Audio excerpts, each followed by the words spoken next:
You know the saying we say in Nigeria, obey before complain. Obey whatever you are asked to do it before asking question. That is the major problem that we have in Nigeria. Hi, if you're new here, my name is Oluchi, a mental health therapist and a health coach. One of the problems that we have in Nigeria is the indoctrination that we got during our childhood. Let me explain. We are told to obey without questioning. We are told to respect authority. We are told to carry out actions when authority asks us to do that without questioning anything. Whether it is right or wrong, we are not allowed to question things. That is how we are raised in our families. We are told to obey parents, respect parents, don't ask parent questions. You go to our institutions, educational institutions, you are not allowed to ask questions to your lecturer. They see questioning as you undermining their authority and not being respectful. And that word respect, we need to redefine it. It seems we don't know what respect is. And that is why when a child questions parent, we see it as being a disrespectful action, and we get upset with it. And the reason why we do this is because this is how we were raised. During colonization, our forefathers were forced to obey without questioning. During the President Trump's administration, his first administration, there were orders, executive orders that he gave that were violated, that were never carried out. You know why? Because the people he was giving the order, they know the rule of law. They can think on their own. Those other arms of government are independent. They can apply critical thinking without letting anybody dictate. Before they do something, because you are asked to do something doesn't mean you should do it. They need to apply critical thinking. What is this? What does this mean? What effect or impact will this have in the society? Is this right? Is this legal in our society? Would this be acceptable in the society? If I do it because Mr. President said I should do it, how will other people see me? How will the community see me? How would my name go down in history? But these things are the things we do not apply in our system. Why? Because we are told to obey before complain.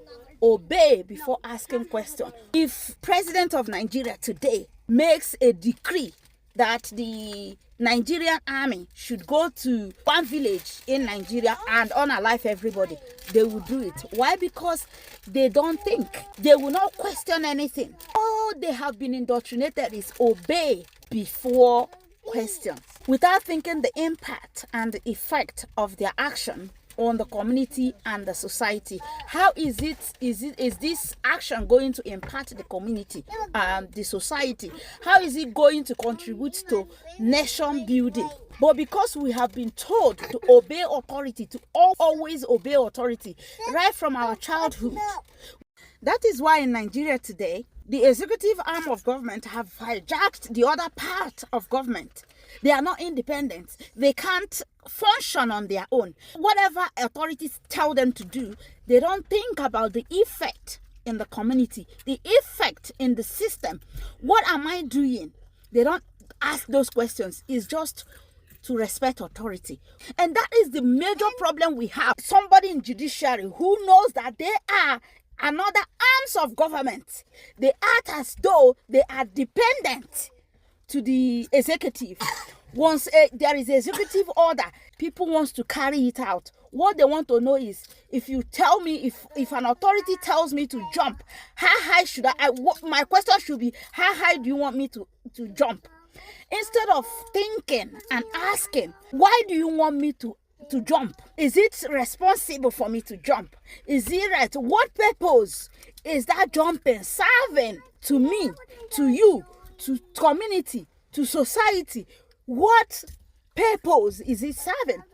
But no, we don't ask those questions. Why? Because we have been indoctrinated to obey without asking questions. And when people ask questions, we see them as being disrespectful. During colonization, our forefathers were forced to obey without questioning.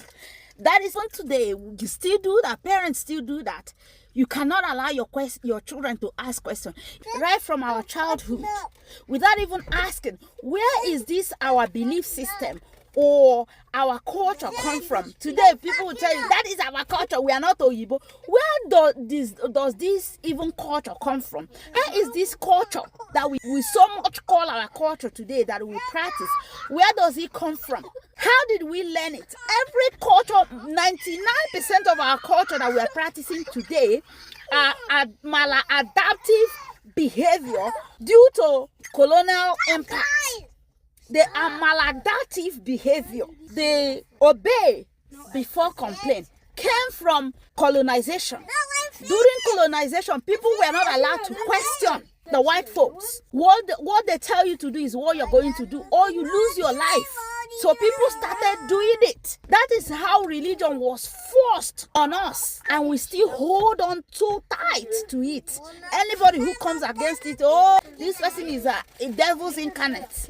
This person will destroy the society, without us even thinking what those indoctrinations are doing to our society, what those indoctrinations are doing to our country. That is why the religion has been weaponized against the people, because a pastor, because they see it as an authority, they see him or her as an authority, they can stand on pulpit, vomit rubbish, say unreasonable things, and people will still sit there and cheer them on without reasoning, because again, you are not allowed to apply critical thinking.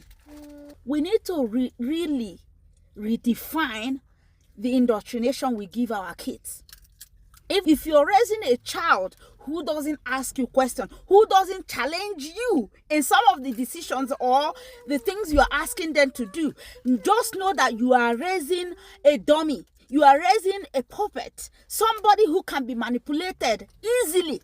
And that is the major problem we have. That is why religion can be weaponized against people. The pastor can stand on the pulpit and say something, and everybody obeys without questioning, without reasoning. We need to really redefine the way we train children, we raise our children, because it is trickling down to the governance and the system of Nigeria at large. So rethink the way you are raising your child. If you're a parent raising kids and kids are under you, you need to rethink how you raise your kids. Don't raise your children to just obey and not question you, because these children will become leaders tomorrow, and they need to ask questions, critical questions, and apply critical thinking. But if you are telling them to obey, you're just telling them not to reason, not to apply critical thinking in things that matters both to the society and to individuals. Thank you for watching. Please, if you think this will be impactful to other people, please help me and spread the news. Share it to other people in your contact. And follow me here on Facebook at Oluchi Onkwe, and follow me on YouTube at Think with Oluchi. Let's apply critical thinking and use those skills to build our nation. Nation building is the responsibility of every citizen of that nation. So it is our responsibility, all our responsibility, to build our country. And change starts from thinking. You need to think. You need to restrict. If you need change, that change have to come from your mindset. That change have to come from your thinking pattern, because the way you think fuels your action, and your action is what brings change. So let's change our thinking patterns so that we can apply critical thinking skills into nation building. Thank you. Bye.